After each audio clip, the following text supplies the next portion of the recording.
August 2nd, we moved right in with the artillery and the tanks, so we're right there with the front lines. The German planes came over. One came over one day in the daytime, and all of us ran and got our guns and shot him. I don't know which one of us shot him down, but they did, and fortunately for him, he survived. The problem with having the artillery there was that if you worked from midnight to 8 o'clock in the morning, you couldn't sleep in the daytime because they were busy firing artillery all the time. But they left after a while because we had to advance further into France. We had very nice quarters to live on. We had you get a shelter half, one half of the tent, and you have to share it with another person. There's nothing on the ground except whatever you put on it to protect you from the ground. Most of the time when we put raincoats down, but if it rains you had to put the raincoat on the end of to keep it in. All my worldly possessions are in that one bag over there. And you can see my drying my towel over there on my clothesline. Now, I lived in one of those things from June all the way to September. Even in the gardens of Versailles, we lived in these things. It wasn't until I got to Belgium that we lived in 6-man tents, because by then it was September and it was getting cold. But we used to have rain every other day in Normandy. Not continuous, but nothing like sitting on the ground eating your meal with the rain hitting your helmet, or figuring out how to make some hot water by heating the water in your helmet. My tent mate and I were out wandering around, and we found this German cannon, and also all the little gunpowder sticks. They're all about little sticks like this. So we experimented and set fire to one of them to see what happened. Well, they burned just like wood, so we took the whole bag of sticks with us. So every time you want to make hot water, you got 3 rocks. You put your helmet in there, put water in the helmet, and put these little sticks underneath there. And that's how we got hot water to shave and wash with. There were no showers. We found a pond one day, so we went swimming in the pond. That's the closest we got to showering. But we survived the living in those quarters. It wasn't a hell of a lot of fun, but what else could we do? And so we were set up to be very portable. So we were set up in the back of a box van and a truck. So we had 3 switchboard stations, and this is where all the wires came in from the outside into this rack here. And then from here, they were wired into the different phone numbers were wired into the switchboard. And up above here is where you had all the numbers, so you knew if somebody wanted General so-and-so or Lieutenant so-and-so, you'd look up on there and see what the phone number was. But many times you had 3 or 4 people lined up at the same time. So you end up saying, number please, and then you go to the other one, number please, and go back to the other. What was the number you wanted? So at times, in the daytime you had 3 operators there. The rest of the time you only had 2 operators working there. When we were in Versailles, because the front was advancing so fast, we had 2 sets of these trucks, and we were in the rear and then had a forward group. So there was only 3 of us operating, one on each shift. And the reason we were still there was that our airfields couldn't move forward. So in order to communicate to the airfields, they had to call us up first, and then we transmitted the message to the airfields. It wasn't until September that I was able to move into Belgium. Meanwhile, we were left behind just for that purpose. When they finally were able to move the airfields, then we were moved into Belgium. And here I am working away with my and my friend Erickson, who was my roommate. So only two of us were working that day. But we had 38,000 calls a month in there coming in through to that phone.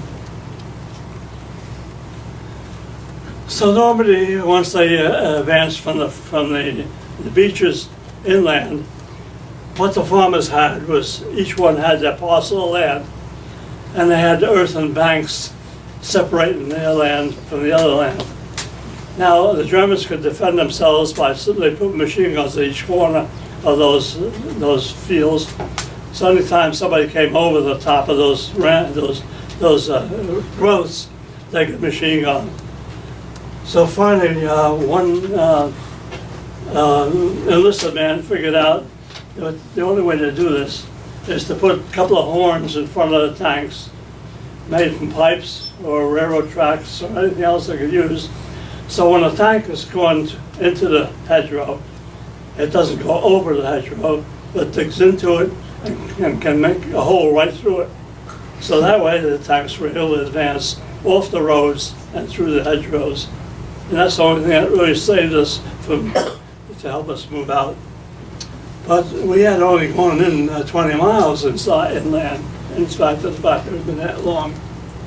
So they operated this Operation Cobra, and they had a road which was demarked the Germans versus us. And through heavy bombers, they were able to break through the lines. This is the problem. Here's your hedgerows, and you can't see what's on the other side.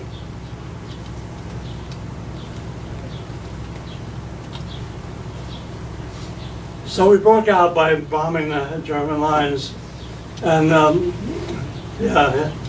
was able to save some people's lives by answering a critical phone call from the commanding general of the First Army to our General Quesada, and that they were bombing our troops. And he called, the call came in from General Bradley. He said, "I want to speak to General Quesada." I said, "Well, his line is busy." He said, "This is urgent." He said, "Can you put me through?" So I interrupted General Quesada and said, "General Bradley's on the line." He said, "It's very urgent." So he hung up and I put him through. So I listened in to see what it was all about. And that's what the urgency was. You're not supposed to be listening in, but not everything. A general calls up and says, "It's urgent." So we were able to break out.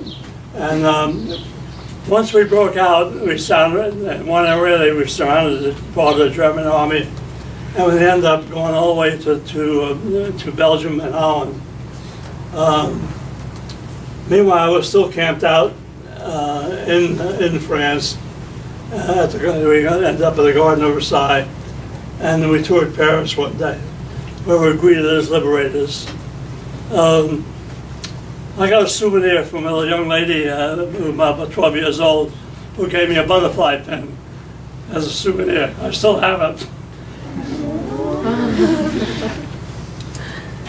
So we were here, and they were able to come around the corner and keep on going right to Belgium. And we were camped out at the Garden of Versailles, which is an amazing place. I also met a young lady there who came out to talk to me in French. Unfortunately, I couldn't speak French, so we didn't get very far. I should learn. As I said, we stayed behind in Versailles until September. And meanwhile, they had all set up in Verviers, and we were set up in a bunker in the town hall. Switchboards were set up in a bunker, and the operations were in the city hall. And what they had in City Hall was we had radar units that would trace where the German planes were, where our planes were, and they had a map of France and Germany set up in this on a large table. and the radar would report where the planes are. And they had these little airplanes, and they'd move them around the map to show where the where their planes were, where our planes were. So, you could look down from a balcony and watch all this going on. Then all of a sudden, we couldn't move forward, and the Germans decided to break through. So they broke through the lines all the way into here, trying to get into across the river and get behind us and get over to the British sector here.